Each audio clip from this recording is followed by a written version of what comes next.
All right, greetings everyone. This is Ross Ben with my good brother Mystic Mike, Susquehanna Alchemy. We're here for episode 12, Mystics of the 40th Parallel, from the 40th Parallel. So, it's been a journey. 12th episode, it feels like the 24th episode, but we're thankful to be here. Name of this one is As Above, So Below. We're heading into 2022. There was the Sagittarian solar eclipse a couple of days ago. It's just been like a lot of astrological, astronomical events occurring. So we felt like it would be a good time to talk about the heavens, how what goes on in the celestial sphere is reflected on what we experience here in this realm, and the different lenses, just like a scientist may use different lenses on a microscope to study the microscopic world. We can use different systems of astrology, which are like different lenses of looking at the macrosphere, the cosmos. And so we're going to talk about the different lenses, how to be able to use multiple lenses and be in not to be in conflict, like, geocentric astrology doesn't work and sidereal astrology isn't, made for humans, it's made for nations. Kind of just cancel out the contrary perspectives, get more of a singularity, just like if you're using a microscope that has 3 lenses on it. It's not like if one lens is good for this particular cell, the other lenses is a problem. You know what I mean? Mm-hmm. You use them to look at the same phenomena from a different scope, a different angle. So that's what we're going to explore today. So we're going to open up with Mystic Mike, and get ready. All right, good brother. All right, Roz. It's really nice to see you. It's nice to hear your voice. It feels like a long time. A lot has happened. A lot has happened since the last time we did that. I want to take that out of time. It's been a long time, and move it into action. And so that's my point of reference. A lot has happened since the last time. Has happened, yeah. And Since the so it last time we feels spoke. like a long time. Right. But they're different. They intersect. And like the more we could just slice and dice that and be aware that we're slicing and dicing, all we're doing is we're strengthening and we're developing at that muscle to be able to discern the difference. So that being said, where do I want to begin with this? Well, first off is so astrology. I start off every one of my sessions with this kind of statement, and this isn't a session, but I like it. I kind of like it, so I'm going to start this. Astrology is the birthright of every single human being. And when I say that, like I kind of like this is part of my the thing which I do is like I'll have a dramatic pause. So I have a dramatic pause because I want someone to kind of think about or to have time to come up with a point of reference for that statement, because I kind of think they're going to go in a little bit different of a thinking that I mean something different than what I do mean. And what I do mean by that is the basic, the foundation of being a human being, like is mystery. We don't know where we are. We don't know how we got here. We don't know what we're supposed to do. There are many, many stories that answer that question. But at the end of the day, if you're being honest, you come to a level of belief if you're going to commit to one, or you just say like, well, there's never any way, at least in this perspective of knowing. So from that, and every human being has felt that who's ever kind of gone through the process. Every human being, regardless of timeline, if they lived in a house, if they lived in a city, they lived in a hut, I don't know where, they would walk outside at some point and they would look up into the heavens and they would ask the most basic question. They'll be like, where am I? Give me a sign. What am I supposed to do? That is the most basic thing which all of us have shared. I don't in whatever context. And so that's what I mean by astrology is our birthright, to look out. By not knowing what, where, and when, we are then given this above us for clues. And so what you do with that, those are the lenses which you're talking about. So there's that, and it's a beautiful tradition, but it's also it requires, I think, in my opinion, a lot of discipline, and a lot of discipline is the ability to change lenses, to recognize a lens, and so forth. So that being said, I want to begin with a little personal, because you mentioned the Sag eclipse, that happened, and this is going to tie back in the presentation a little bit, but that happened in tropical astrology. It happened at 12 degrees Sagittarius, and it happened on December the 4th. And my 50th birthday was on December the 2nd, and that is at 10 degrees Sagittarius. So there's that we call that a 2-degree orb, or a 2-degree difference. So basically what you see is, it's my birthday. Right. And there is a 50th, and in our culture, 50 has like a significant. Every zero has a significant. In other cultures with other number systems, maybe there was no big difference. 50th didn't matter. They did birthdays. Like, that's not universally true. But when you got but when you do have on your birthday, particularly of those of us who are able to count the solar cycle, well, an eclipse is a big deal. And so there's a big deal there. And then also tied in with our calendar system, for whatever reason, 12/02/2021 is a numerical palindrome. And like, wow, that's kind of weird. So I got a 50th birthday, and I got an eclipse on this birthday, and I got this palindrome on the numbers. And you know about eclipses like I do. And so, you've got kind of like 2 in a year. And the last eclipse cycle, which we had in this year, was in June. And it just so happened that where the lunar eclipse happened then was on the exact same degree with the zero orb of where my moon is in my natal chart. There's a little bit of inside baseball for you folks. But the reason why I'm sharing this with Roz, and to anyone else who can kind of follow along with those details, is those are indicators. If you're someone who follows the clock in the heavens, those are indicators of pay attention. But once we get into what to pay attention for or how to interpret, that is where lenses begin. And one of the things, or maybe even the primary piece of this presentation, which I want to talk to, is being able to have a relationship like I'm describing right now, and how yours truly is meeting this particular time, which is, I recognize that I should be looking for something, but I am freeing myself from the definition of what it is that I'm looking for. Okay. And we can do that with astrology. And that's where I'm going to go with our presentation. So I'm going to pull up the shared screen right now. Can you see this, Roz? Is this on? All right. All right. So a week ago, I put out a totally different presentation. If you haven't seen it, go see it. And it's all about the metaverse. All right. And within this presentation, a key thing which I talk about is coming forward, the potentiality of being lost in different realities and not even recognizing it is going to become a more and a more acute sort of scenario. We could see that technologically, we could see it in all these different ways, and we're seeing it all around us in so many different ways of just like everything is like fake. And so this ability to discern realities is going to be very, very significant. So what does this got to do with astrology? All right. So we're going to go back to basics. And this is, I like to just coin this objective astrology, but this is just totally Mike's terminology for it.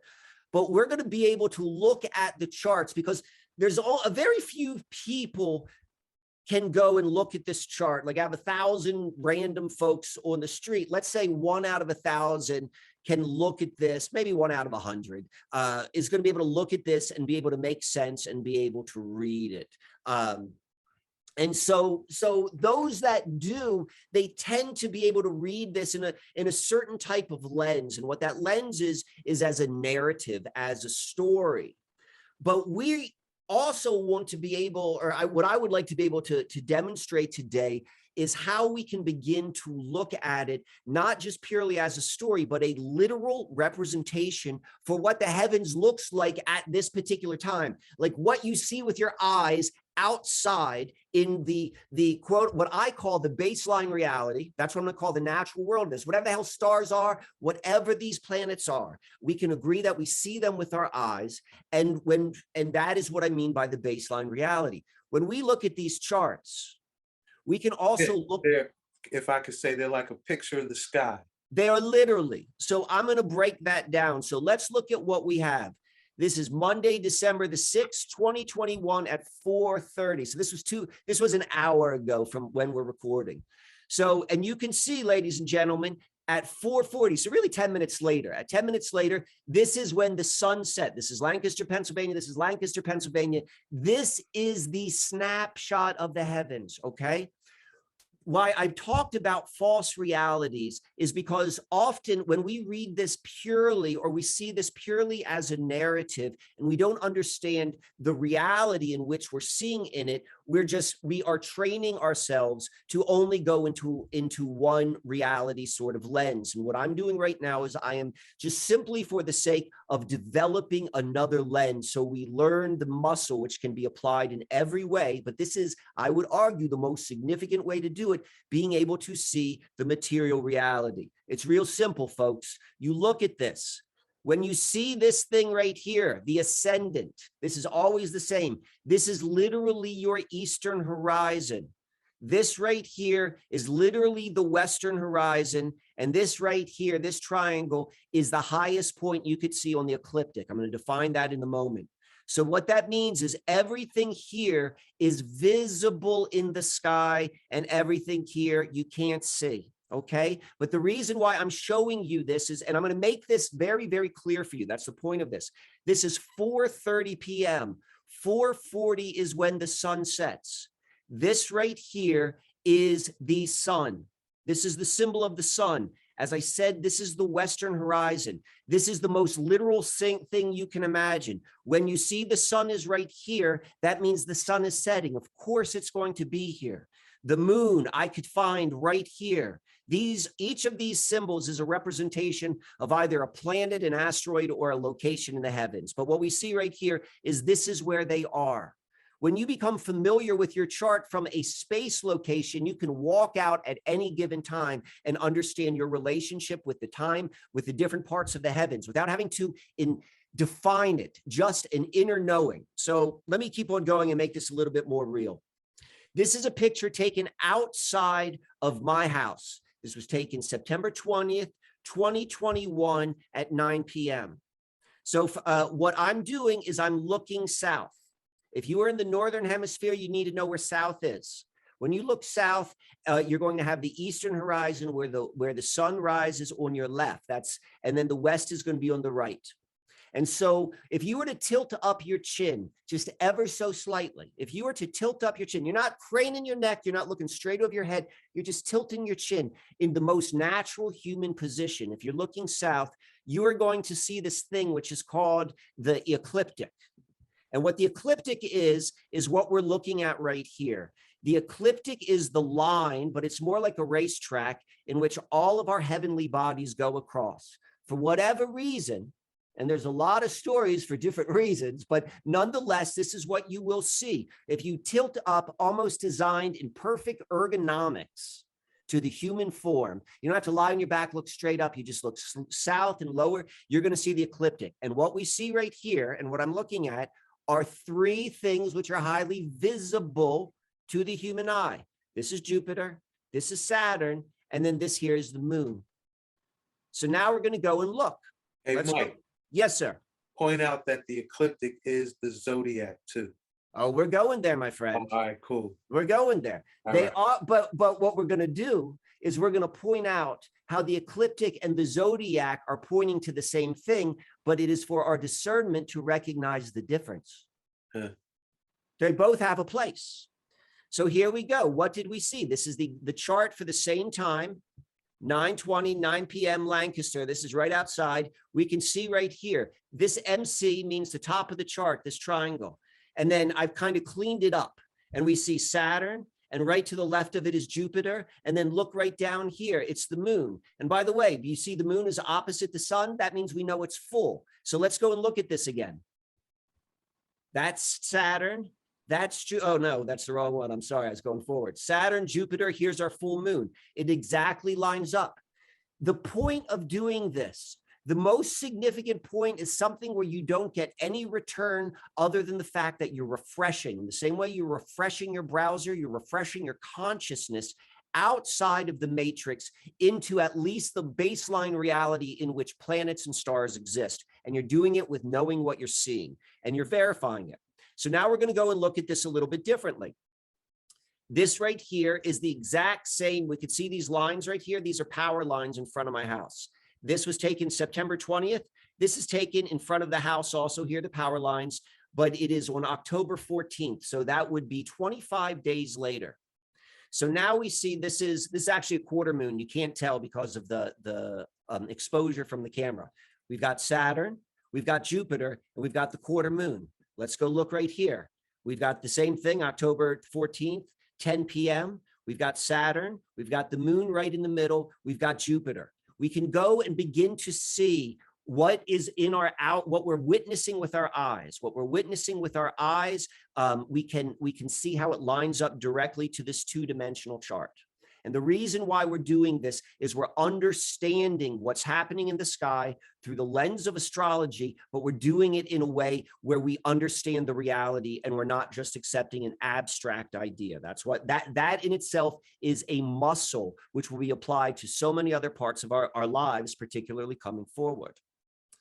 So I want to go and show something else, which is kind of interesting, because the better we understand the mechanisms of the sky, the more we just bring awareness. What it does is it just links us on that level. We're not linked through the mediumship of our smartphones. We're not linked through a textbook which was given to us. We are linked through our own eyes and understanding.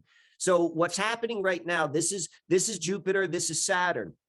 But guess what? When the sun was over here, so if this is 4:30, let's say 3:30 p.m., when the sun's right here, I can't see Jupiter and Saturn. I can't see Jupiter and Saturn because the sun's out. The sky is light. It is only once the sun is beneath the plane of the west, once it goes away, once it gets dark out, that you can see the sky. And that's what we saw right here in October. And now here we are in December, and the sun is getting closer to this, the amount of distance. And you know this because you know the calendar as it relates to astrology. The sun is going to be here, in about 30 days. And so of course it's going to disappear. We can follow that by looking at by going forward, by using just free software equipment or free software on the internet, by looking at where the sun is in the heavens. We're going to know when we're going to be able to see Jupiter and Saturn again, because very shortly they're going to be invisible. And what's really interesting, I recommend everyone who's watching this, you want to familiarize yourself with this immediately, because you're going to get a treat. You're going to begin to see, and you see this just with your normal eye vision. You don't need anything. You're going to be able to see Venus, Jupiter, and Saturn all going to be the same place. But we only got about 3 weeks to see it before it disappears to the spring. But I'm going to show a little bit more, and then I'm going to hand it back to you. So, all right. So I want to talk a little bit about the movement of what we see right here. This is the ecliptic. The ecliptic we think of as a racetrack. It's a general line. The Saturn and Jupiter we see are on it. The moon's a little bit lower beneath it. The sun kind of goes on this general line. And there are really two motions that happen. On a given evening, you will see, for example, this Saturn, Jupiter, and the moon moving as a one unified piece, keeping their distance the same throughout the night. It would rise and fall. But over time, Jupiter and Saturn and the moon, they orbit. And so they move, but you don't see it. So the movement which the planets make, Jupiter, assuming it's not in retrograde, all the planets are going to be moving this way. But the night sky moves the opposite way. The reason I'm pointing that out is it implies a counter and a forward movement which is happening before our eyes, and you can go and apply that. We're literally seeing that happening on two different time scales before our eyes. And when we recognize that is the energy we're being bathed within, we can then understand how that affects us in a variety of different ways. Last thing I just want to go, you mentioned the ecliptic. So here's another way of looking at it. You can imagine yourself on Earth. This is you standing on Earth, and this line right here is the ecliptic. This is the racetrack. You're just gently lifting up your neck. You're looking south, and this is what you see as the ecliptic. And the ecliptic is what the planets, for whatever reason, the ecliptic, what its definition is this racetrack which the planets and heavenly bodies seem to move upon. However, if we just named it that, it would be very, very, we wouldn't be able to articulate where a particular planet is. We need a point of reference. And so what the ecliptic has been done is it's been divided into different segments, is identified by constellations. And what that does is it takes this circular shape and it divides it up so you can go and identify what a location is. So when you say that, oh, look, this thing which we're calling Mars is located here, what the here is identifiable by a constellation, and we understand that through degrees, so we can give specific locations, and the ancients had the ability to very easily measure it, and you could see movement, and we can do that nowadays with both our eyes. We could do it with like any sort of computer software. You could get books, you could get which can help you, but nonetheless, this is what we have. And when we go and we divide the ecliptic, that divided ecliptic is known as the zodiac. And you have 12 sign zodiac, you've got 13 sign zodiac, which certainly implies that, well, you could have multiple sign zodiacs. What the zodiac refers to is the ecliptic, but the ecliptic not in a whole, but the ecliptic divided. So think about it no differently than the landmass that we call North America. Like, we invented the fact that there's a Middle America, and then a South America and a North America. Like, those are invented. It makes it easy to explain what we're talking about. You know, we invented the line between Pennsylvania and Maryland. It's invented, but it's helpful. And you can look at the zodiac that way. There's a real truth to the zodiac, but there's also something which is as real or on parallel to the reality of borders. Those are true, but there's also a reality in which they are not. So we got that. This here is just a breaking up of how we can think of the ecliptic from this 30-degree distance. That's what we think of the zodiac. Each sign, if it's 12 sign zodiac, which is quite applicable for our episode number 12 today, that's 30 degrees. 30 degrees is just relative. A circle has nothing to do with 360 degrees. A circle is a shape which every point is equidistant to a center point. 360 degrees is just a Babylonian system which we use. So the last thing I want to point out is how this shows itself in reality. So I've used this picture before, and this was taken. This is a degree of objective truth. This is Mike looking out of his house on September 20th, 2021 at 9 p.m. and being able to identify Saturn, Jupiter, and the moon. That is an objective truth. If I were to go and give the definition of where Saturn, Jupiter, and the moon are, and I followed the zodiac of the tropical chart, I would say they are located right here, where Saturn is at 7 degrees Aquarius, and that puts it 11 degrees away from the highest part of the ecliptic. So that would be right about here. That's what tropical would say. But I could also look at sidereal, and sidereal is just another way in which the zodiac is calculated. And look, Saturn, Jupiter, and Mars and the moon, they're exactly in the same places they were before, but we could see whereas Saturn was located at 7 degrees Aquarius, well, now we have it located at 12 degrees Capricorn. It's still 11 degrees from the top of the ecliptic, the highest point of the ecliptic, the midheaven. That doesn't change. Saturn is still right here. Jupiter is still right here. The moon is still right there. This is not, what I'm saying right now is so we can begin to recognize where all of these different lenses come in together. Because I think, Roz, you're going to go and tell us a beautiful story from a tropical perspective of what's happening in the heavens. And I know there are people who could look at sidereal and tell us like a really beautiful story of what's going on right now. But in a way, we can go and work with them all, as you said, but that begins, in my opinion, with the discernment to be able to recognize what it is we're seeing. Because once we can recognize from what we're seeing and how it translates to a chart, we then have a much, much greater appreciation and understanding with everything that comes afterwards. So it's with that, my friend. That was a whole bunch. I'm going to hand it back to you. All right, give thanks. That was great too, bruh. All right, let me pull my screen up, all right? It says host disabled, my screen sharing. All right. So let me go and see. Try it now.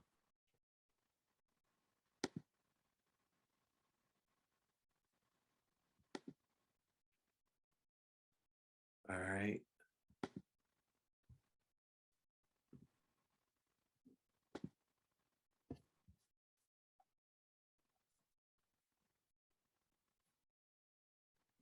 All right, I kind of want to start before we get into talking about 2022 specifically. I wanted to build on what you shared, man, because understanding this lens is very important. And first, let's start by talking about how we get meaning from that circle, right? So this is the same ecliptic that you were just talking about, right? Right here is the eastern horizon, the ascendant. This is probably one of the most critical points in the entire zodiac because they say all souls enter the earth plane from the eastern horizon. So whatever constellation is on this horizon at the time of birth, like this is where one's soul essence enters the earth plane. You know, this is where they come from, right? And the sun just represents what people see, the part of yourself you allow others to see. In the West, the sun sign is given prominence, right? Like you say, I'm a Sagittarius. You identify as astrologically as a Sagittarian, and you know, I would be a Pisces, right? But ancients probably would have given more prominence over what was on that eastern horizon because they say that's the essential self, the I am that I am. You know, the Ras that is Ras, that, you know, can choose what I radiate out and allow others to see. That's what your sun sign represents. So this ascendant and descendant, where the sun sets, these line of horizons, it separates two distinct hemispheres in a chart, upper hemisphere, lower hemisphere. Lower hemisphere is our private, below the scene, below the horizon self, right? Upper hemisphere is our public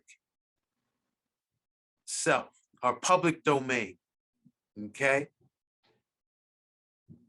You mentioned the midheaven also, the point where the highest point in the heavens at the time we were born, right? When you draw a line that defines the midheaven and the nadir, which is the lowest point, like where the sun is around midnight, right? You got two mirror images of the heaven, you know, a left side and a right side, okay? Left side, they say, represents our personal self. Right side represents our interpersonal self. So then when you look at these two lines together, you get what is looked at as the four major quadrants: a private personal quadrant, a private interpersonal quadrant, right? Then you get a public interpersonal quadrant on this side and a public personal quadrant right here, okay? You also mentioned that uh, the most traditional system of giving even finer definition to the heavens is to break it up into 12 houses as well as 360 degrees, right? There's definitely a way to give meaning to each degree. We're not going to get into that tonight, but it is important to know how meaning is given to each of the 30-degree signs or 30-degree houses of the heavens, because this is the foundation of what we call the zodiac, you know? So the first is the 12. We know that there are 4 elements manifest in creation, right? So they give the elements an order: fire, earth, air, water. Fire, earth, air, water. Now, when you study the elements, each element has what you would call a quality. Well, they have 3 qualities. They can manifest in one of 3 qualities. And that would either be cardinal, fixed, or mutable. And that's the pattern of that. So, of the quality. So the first house is cardinal fire, second house, fixed earth, third house, mutable air, fourth house, cardinal water, etc., etc., etc., right? To be able to visualize an element in one of these 3 qualities, think about water, which can either be coming into itself, which would be cardinal, how water condensates if you have a cold body in humid air. Water is just going to come into being. It's just going to materialize out of thin air, right? You can have fixed water, which is like water in a pond, water in a lake, water in a glass of water. In a glass or a vase or a container, right? Or you could have mutable water, water that's boiling and evaporating. And so, you know, if it boils over time, it's going to just mutate. It's going to transform from water to gas. So each element can manifest in one of these 3 qualities. And that's really the foundation that we get the meaning of Aries or Taurus, Gemini, et cetera, right? So I wanted to start with that. Let's see if I can get out of this.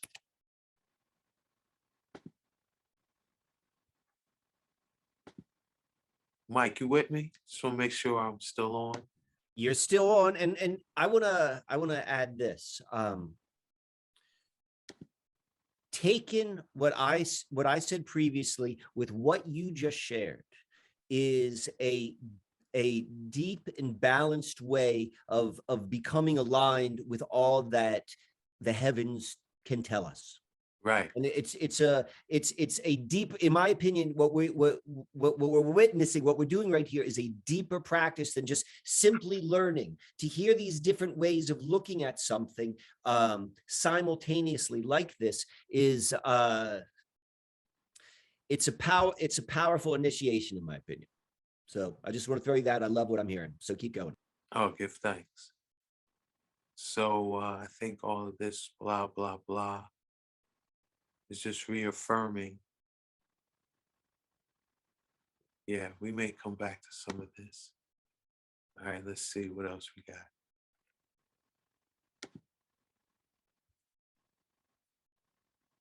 All right. So yeah, let's because we want to honor time. We don't want to make this some 3-hour, something people have to endure. Let's just, drop a little practicality of this, right? Now, when we do, now there's many realms of astrology.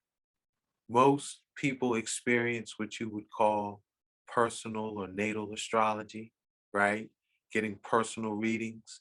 But there is what's also called like mundane astrology, looking at world global events and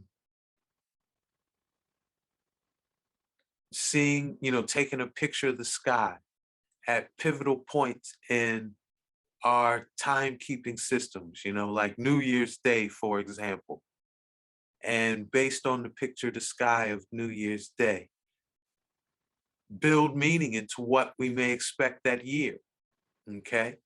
So that's kind of a fun way to play with astrology because you could kind of throw out predictions and visions for what may manifest in the year. And then at the end of the year, look back and see how accurate were you, or, you know, you were on the right road, but maybe the wrong direction, or, just, or maybe parallel, like, yeah, what you predicted was this, but even though that didn't happen, some parallel events occurred. So, uh, I am planning to post a 2022 forecast where we go into that in depth, but we can just kind of look back on what we said we might anticipate in 2021 and look a little bit at what we can expect at the beginning of 2022, you know? But we said at the end of 2020, what was coming up in 2021, we said that impersonal becomes personal and Big Brother becomes Big Daddy. And that what we were going to see characterize 2021 was that impersonal controls of society were going to have profound personal impacts. And this was because of the Aquarius activation that was going on in the 2021 chart, specifically Jupiter and Saturn uh, conjuncting at 0 degrees Aquarius, starting a 20-year Aquarian trigon and a 200-year air trigonalist. I'm not going to get into all what that means other than to say it was going to start, it was going to be uh, inner planets activating Aquarian energy. And as I'm sure many people know, or at least have heard, like we're moving into the Aquarian age, that these inner planets impacting and activating Aquarius. And right, they're inner planets, but I should even be more specific. Jupiter is the ruler of space, Saturn is the ruler of time. These are considered the great chronocratons, or the great rulers of space-time. They usher in the grander ages. So these are like some inner planets ushering in this grander 2,000-year Aquarian cycle that uh, we're moving into. So a lot of people are excited about the coming Aquarian age. They see it as a possibility of like this egalitarian, uh, equal rights and justice, social oneness, golden age. And that potential is there. And what I will say is the Aquarian age will be what we make it. But the shadow of Aquarius, right now, we're seeing a lot of it. And that shadow is the impersonal controls of society, okay? Where Aquarius, impersonal controls of Aquarius, no one is like, there's no one person personally telling you to do something. But if you want to be a viable member of the social order. Yeah, you need to make that decision. Go ahead and do it. Now, before 2021, my biggest example of this was the cell phone, where I'm sure most people listening to this, you got a cell phone, and even though it's poisoning you vibrationally and energetically with, EMF, toxic frequencies, you're spying on yourself. Uh, yeah, smartphones make dumb people. Like, our mental capacity has decreased with the cell phone. Like, it's creating all these problems. But no one told us to get it. No one told us, like, yo, you have to get this cell phone. But we know if we want to be a viable member in today's society, we need a cell phone, right? But we know that Gilly Bates' Hocus Pocus is really the biggest specter of how we're seeing these impersonal controls being imposed on us. So I'm not going to get into all the whys. Yeah, I'm going to post another more detailed forecast. So just look out for that. But some of the ways we've seen this impersonal become impersonal, right? You had governments using spyware on ones they considered, rebels or terrorists. You had China using it on the Uyghurs. You had Israelis using it on Palestinians. Australia, wow, they just went straight full blast with the technology and military lockdown, you know? And we know the mandate battles going on here in the US. So, yeah, intense year with the impersonal really impacting our personal lives. We said there may have been some grace in May because Jupiter was going to fly through Aquarius and enter Pisces. I don't know. I don't know if we saw any grace in May. We may have. We might need to really look at some events that occurred in May and have that to share in the fuller reasoning. But we do have to ask that same question at the beginning of 2022 because Pisces is going to be activated with Jupiter and Neptune, okay? Which says we might get a glimpse of grace this year from the Gilly Bates Hocus Pocus causing these personal life issues. We really have to see. But what we'll say are going to be the active keywords of 2022: personal atonement, bloodline redemption.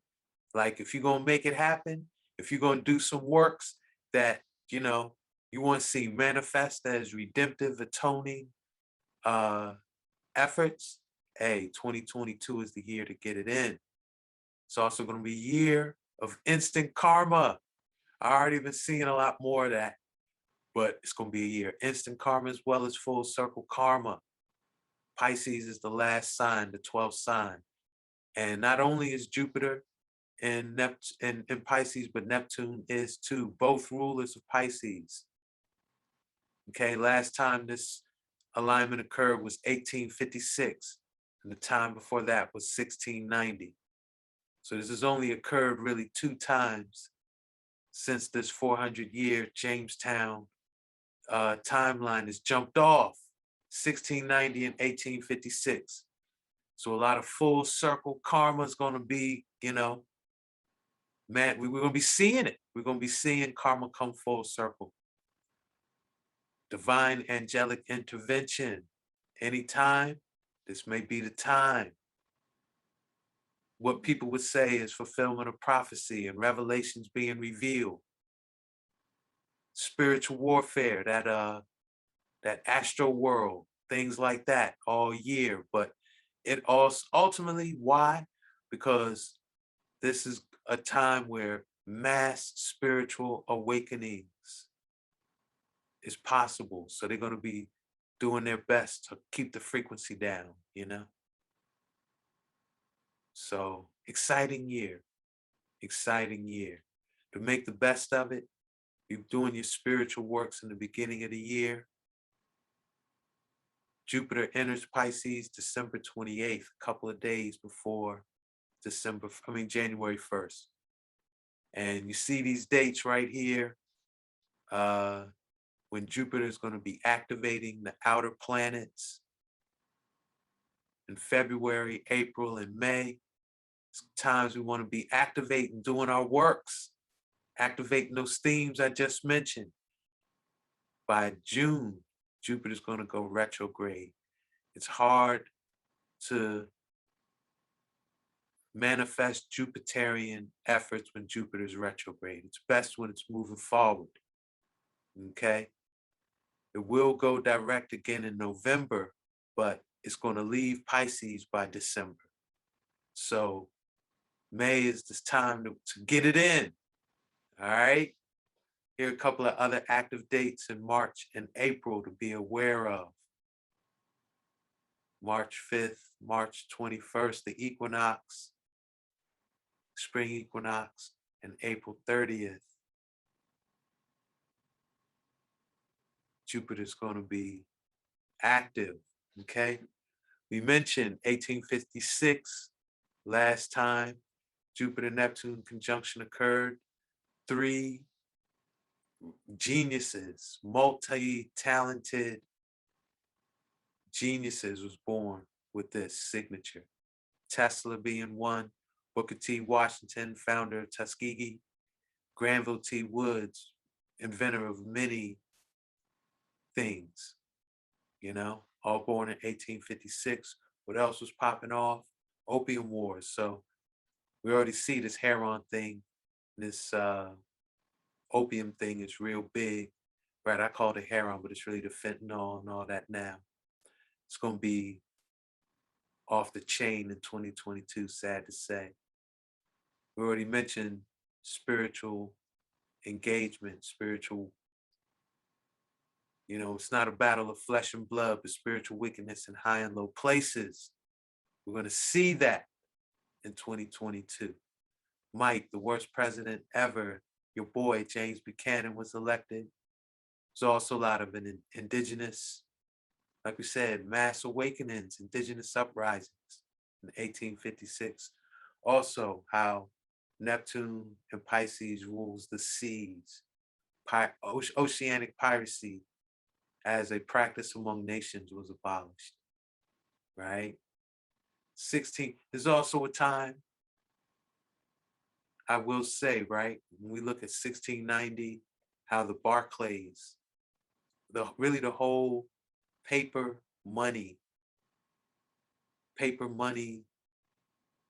became international in the 1690 Jupiter-Neptune conjunction in Pisces. And I do feel like 2022 is going to be a big year for the crypto. I know, me personally, I'm old, you know.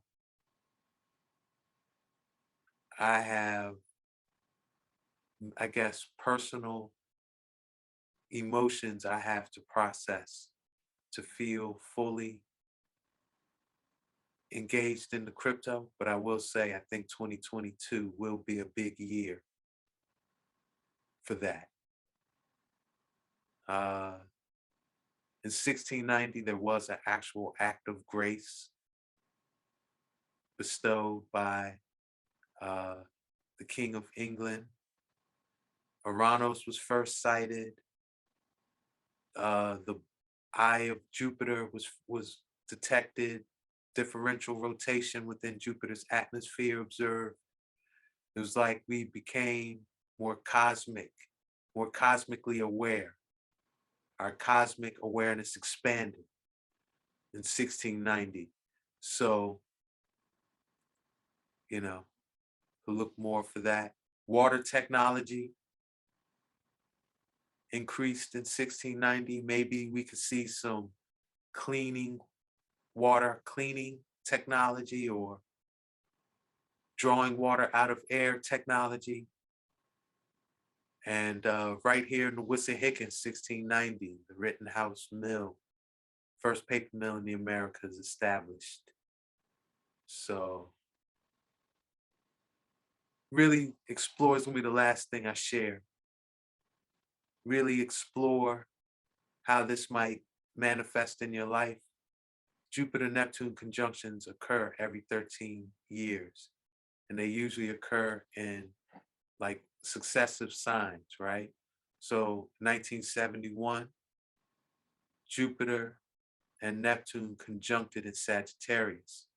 In 84 and 97, they both conjuncted in Capricorn. 2009, they conjuncted in Aquarius. Here's the conjunction coming up in 2022. And April 12th is the exact one, the exact date that there'll be hardest conjunct, but it'll be like if you give a 7-degree arc of influence, April 3rd to 21st is the window where the conjunction will be most active, okay? This won't occur again until 2035 and then 2048, okay? But map your life. What was going on in 71 if you was on the planet at that point? What was going on in 84? What was going on in 97? What was going on in 09? Right? Get an idea of what this might bring. So, yeah, man. I was born in 71. All right, bro. Well, I mentioned that when we were talking before we came on, and you told me you had Jupiter and Neptune and Are your in Sag. sun and your Mercury in Sagittarius. All four. Right. So you can see, man, yo, this is gonna be auspicious. I feel, well, I'm a Pisces, so yes. So I just spent and I don't mean to take this off your presentation, but no, I'm done. Yeah, go ahead. Oh, well, hold on. Well, let me show my face again. All right. So like this is the time of year when you do the planning and you do so what I do for my birthday, I like to use the cards as well. So I'll do a spread for I go by lunations. I don't go so much solar. So I did the next 12 lunations, lunar cycles. And I said, what is the trajectory? Because that's when the 12 lunations or 13 lunations overlaps with the one solar. So what's the overall story? And then I'll pick a card for each different lunation cycle until the birthday. But the point I'm trying to make is like, this is a time for me. I've always, and I think for all people at your birthday, is to really think about what's coming. And so I guess for December birthdays like me, it's also complemented by the general people think about the year ahead by the end of the calendar year too. So yes, this is all really this is good food for thought for me at this time. All right, good brother. Gratefully, I'm quite excited about it. Watching what you had to say a second time and really kind of like thinking into like the other stuff and that I have done so far for looking at the year to come. So yeah. You were able to sit in on the Zoom session I did? I did not do that. I did not do that, my friend. Okay. So that's why I was excited for this, is because because I wanted to hear what you had to say. Well, I'm gonna go more in depth, man, and it will be posted on YouTube. If anyone is in the area, on December 21st, One Art Community Center, we're going to do it live and direct, and that is the tradition that. Sorry, man, I don't know. It's just chaos jumping off in my yeah. A lot of action. Excuse me, but December 21st, right here in Philly. One Art Community Center. We're going to do it live and direct. And does that have seating for people? Yeah. We're going to it's going to be. I'm gonna put the flyer for it. I'm gonna post it in my YouTube community post, you know? Okay. Okay. Yeah. And maybe I can attach it somehow to this in the comments to this presentation or somehow. But I'm gonna see if I can make it. It's the yeah, 21st, and you man. said it's at 21st is 7 o'clock, Tuesday, 6 to 10. 6 to 10. My good sister Crystal Joan. It And sounds like would it be worth it'll be worth my time, right? Like this come is an on, man. event. Would I be foolish not to come? You'd be foolish not to come. That's what I'm thinking. That's what I'm thinking. Yeah, yeah, yeah. The frequency is high. It's good people, man. High frequency. All right. I think because it's January 2028 that I'll be going to my other event in Philadelphia. Okay, what's that? That's the Masons. Oh, that's here in Philly? Well, it's outside of Philly. It's not in Philly itself. It's in somewhere in Chester County. All right, bro. You gonna tell the people what's up? I've been literally, this was the day before my birthday. So as I told you, like this kind of how I like to do it. I get excited and like all this stuff with the 50, and then out of nowhere, I get an email from a guy who is a high-ranking Freemason, and he says he runs a group of other Freemasons who are particularly interested in esoteric research and studies, and they have a quarterly meeting, and they'd like me to present.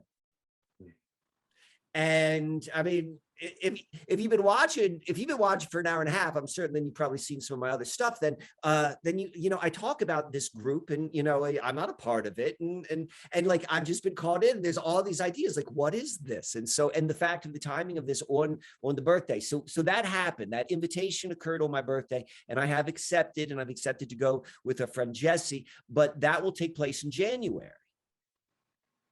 And so what I kind of like about this is like, going out, what you're describing for your event on December 21st is like, that might be me prepping up, because 1 month later, one lunation later is when I'll be going for that other meeting. Yeah, man. Well, yeah, man. Be in the house. It's going to be, all right. We always have an uplifting time when we come together at One Art. And I hope other folks can do that too, because I'd like to meet people as well. Yeah, man, please come and be a part of this thing. There's probably at least 2 videos on my Rossman 188 channel of past year solstice experiences at One Art. And the 2020 forecast that I did was at One Art. Really, the 2021 one that I did, it was in the One Art complex, but in a separate business, plants and people. So this is one of the higher frequency places to come together in Philly. And yeah, you want to be in the house. So like I said, I'm gonna post a flyer up too. All right. I'm actually looking at them right now. So I think that sounds fantastic. Have you wrapped up your portion of the presentation that I'm assuming for tonight? I'm done, bro. You're done. So let me, you mentioned this in your presentation. You talked about like, now's the time to do your works, and I just want to make certain like I understand where you're coming from with that. That was really in the first part of the year. There's certain alignments which are going to be very supportive of Hello to Kim. She poked her head in the background. Right. Tell me more about what you meant by that in those dates again, if you don't mind. Sure. Jupiter is the part of ourself, okay, that is expansive, is influential, is magnanimous, is magnetic, the part of ourself that can attract opportunities, okay, to expand our influence, okay, so we want to be we want to be on the right frequency. okay, on the Jupiterian frequency. all right, Okay? all right. Best way to be on the Jupiterian frequency: gratitude. Gratitude is one of the most magnanimous emotions there is, generosity, joviality. Joviality mean, Jove means Jupiter, right? Right. So be jovial.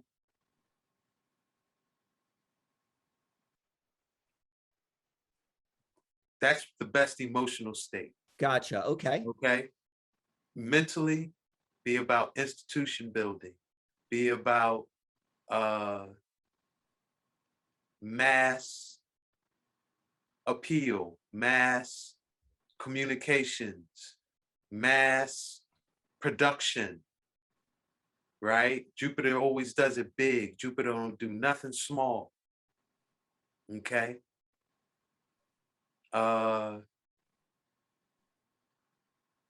Purple.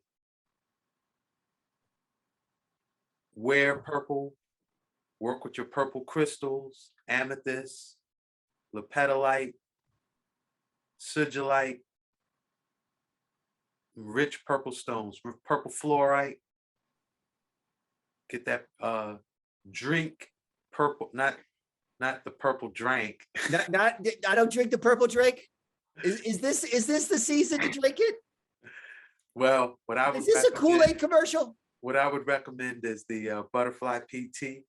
Ah, yes, yes. That is a beautiful purple tea. It's beautiful purple. The sorrels, sorrel and that butterfly PT.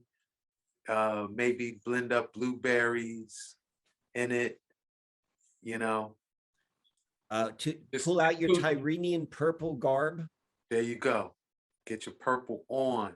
That gets you on that Jupiter frequency. All those things. Yes, right? yes. Then, like I say, you want to be about your institution building, expanding your influence, and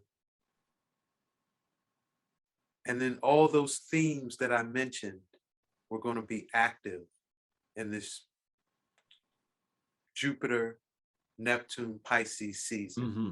You want to be doing things around those themes. All right. All right. Yes. Coupled with the Jupiter qualities, the right. emotional. And so now the thing is, with the retrograde, one of the best ways I try to make an analogy to we can visualize what's happening. So when Jupiter is going to be going direct January through May, it's going to be like Jupiter is blowing behind our sails, like, whatever we want to accomplish, Jupiter, the wind is in our sails, and we're getting to our goals quickly, magically. It'll be like a lot of synchronicity, a lot of magic. Like I say, it's gonna be that time of instant karma. It'll be a time where, like, your works, if it's your intention, like I say, you can really see the fruits of redemptive atoning works. And yeah, once June comes though, and Jupiter goes retrograde, it'll be like a sail ship with no wind. You might have to paddle to get where you want to go, right? You're going to pray to get into the current of the ocean that might be going in that direction. But you'll have to wait until, what was that? I think November, early November, until that wind starts blowing again. Okay. So you want to make the most. You kind of want to be close to your destination. You want to see the land. Now I see why you're saying that. You want to put your effort into play before the retrograde. Like that's your window. Like this is when you want to do your work done, because there's going to be a time where you're not going to be working. Or if you try to work, because it's gonna be like raining. It's like, do your work before, and if you did, you're gonna be out in the rain. It's gonna be, okay. I like that timeline. So you got till May, and this is what's also interesting is Venus is about to hit what? It's about to hit Pluto, then Saturn, then Jupiter, and it hits Venus will be on Jupiter, I want to say in the May time period. So that's kind of the release. There's going to be a lot of like all of that Venus energy it's going to be hit with first Pluto and then Saturn. Like there's a big bam, and then it gets to Jupiter. So I look at that particularly, you know, however you define relationships, but you're going to kind of go through the ringer if you're going to do Venus, Jupiter, or Venus, Pluto, and then Venus, Saturn, and then Jupiter will go and have its jovial influence. But that's also I didn't realize is going to hit at the retrograde moment for Jupiter. So when looking at the timelines and looking at like, you know, the clock above is like that also is going to be in play. And I think also going to be very supportive somehow, like maybe you're not going to be doing anything, but now's the time of rest, perhaps. Well, Venus makes us reevaluate. Yeah. What is I'm sorry? Venus makes us reevaluate. Okay. It's really important. You know, a lot of times in this like commerce driven society, Venus makes us realize, wow, some people are so poor, all they have is money. You know, that's often the big lesson Venus teaches people these days, you know, that if you don't have the productive relationships, if you don't have the peace of mind and, you know, a content inner world, a light heart, that, yeah, man, all that money you really poor. Don't matter how many zeros in your bank account, you know? Yeah. You got to have those things and the cash, you know? Yeah. What Venus teaches us, you know? The reevaluate theme is really going to be stressed with the Jupiter or with the Saturn and Pluto. And Saturn, for Yeah, sure. like they're going to take that quality you were saying and then really up it and make it so in your face you can't miss it. Yeah. Wow. Yo, man, I think this was good. We ain't got to make this one super long. And All my right, so family, there's like so much jumping off. yeah, I got it downstairs too. So I think that this is a nice wrapping up point. Yeah, I feel that. I concur, my friend. So I don't have any final words. All right. Well, from one mystic to another, bruh. Salute. And I'll see you real soon. All right, Mike. Respect.